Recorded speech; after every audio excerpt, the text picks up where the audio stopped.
সেটা যদি উল্লেখ করে বলতে চাই, আমার কথা আমি না বলি, এই ব্যাপারটা যেহেতু আমার ক্যাম্পাসের ভিতরে ঘটে নাই, ক্যাম্পাসের বাইরে, যেহেতু তদন্ত ওই আইনশৃঙ্খলা রক্ষাকারী বাহিনীর ওরা প্রথম থেকেই এই ঘটনার সাথে জড়িত ছিল। তাদের একটা স্টেটমেন্ট আপনারা দেখতে পাবেন ওনাদের ভেরিফাইড পেজে দেওয়া। এ সময় প্রতিবাদকারীদের চাপে হাসপাতালের পরিচালক 4 জন ডাক্তার ও 2 জনকে নিয়ে অভিজিতের চিকিৎসা সংক্রান্ত একটি তদন্ত কমিটি গঠন করে। কিন্তু ওই সময় হাসপাতাল চত্বরে অবস্থানরত ডক্টর মাহবুব রহমান মোল্লা কলেজের শিক্ষার্থীরা তা প্রত্যাখ্যান করে। সন্ধ্যার পর স্থানীয় শহীদ সোহরাওয়ার্দী কলেজ ও কবি নজরুল কলেজের শিক্ষার্থীরা তাদের সাথে একত্রতা ঘোষণা করতে আসে। এই সময় ডক্টর মাহবুব রহমান মোল্লা কলেজের শিক্ষার্থীরা তা না মানায় উভয় পক্ষের মধ্যে হাতাহাতির ঘটনা ঘটে। এতে শহীদ সোহরাওয়ার্দী কলেজের 2 ছাত্র আহত হয়। এটা DMP police commissioner verified page থেকে প্রেস বিজ্ঞপ্তি।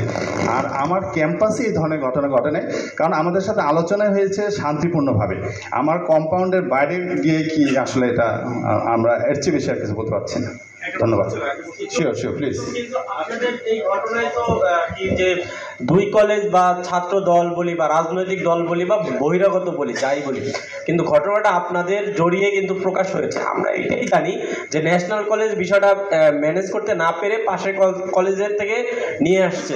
আপনারা যদি এড়িয়ে যান যে আমরা আসলে জানি না, তাহলে কিন্তু আর এইখানে আসলে ভাইয়ের পরিচয়টা আমি বার্তা 24 কাজ করি, ক্রাইম রিপোর্টার। ধন্যবাদ ভাই। আমরা দায়িত্ব এড়িয়ে গেলাম, আমার বক্তব্যে কি কোথাও মনে হয়েছে দায়িত্ব এড়িয়ে গেলাম। 18 তারিখে ঘটনা লাস্ট সুষ্ঠুভাবে আমরা হ্যান্ডওভার করলাম। 19 তারিখে তদন্ত কমিটি গঠন করলাম।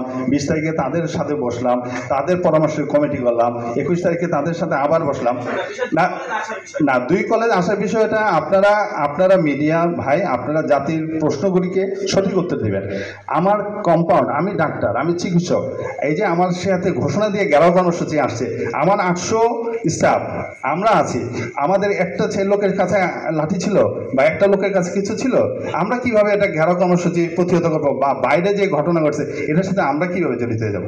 আমরা তো আমাদের নিজস্ব কনসার্ন। এবং দেখেন এই পরিস্থিতিতে তো এরকম 11 কর্মসূচি অব্যাহত অবস্থা, আমরা কিন্তু আমাদের কার্যক্রম কখনো বন্ধ রাখি না।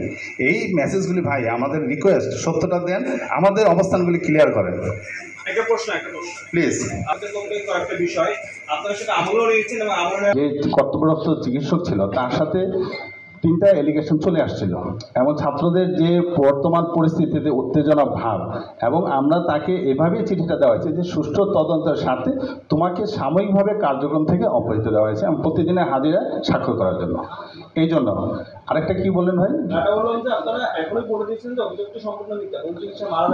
না, এই প্রাথমিক তদন্তে আমাদের যে ইন্টারনাল একটা তদন্ত হয়েছে, আমরা কিন্তু বারবার একটা জিনিস আবারও হাইলাইট করতেছি। আমার মনে হয় আমরাই একটা তদন্ত কমিটি করেছি যেখানে আমরা অপোজিশন থেকে যারা আমাদেরকে অভিযোগ করতেছে, অভিযোগকারীদের থেকে আমরা বলছি যে আপনারা একজন ডক্টর দেন। এখন ভাই ভুল চিকিৎসা কি আমার ইন্টারমিডিয়েট পাস ম্যাট্রিক পাস ছেলে বলবে ভুল চিকিৎসা? বলেন, ভুল চিকিৎসাটা হতে হলে আমার এক্সপার্ট ওপিনিয়ন লাগবে। আমরা কিন্তু এই ফ্লোরটা তাদের উপরে ছেড়ে দিয়েছি যে ভাই আপনি আসেন, আমার ভুল চিকিৎসা হলে সুষ্ঠু তদন্ত হবে আমার হসপিটালের সাথে, জাতির সাথে, সকলের সাথে, কেন নয়?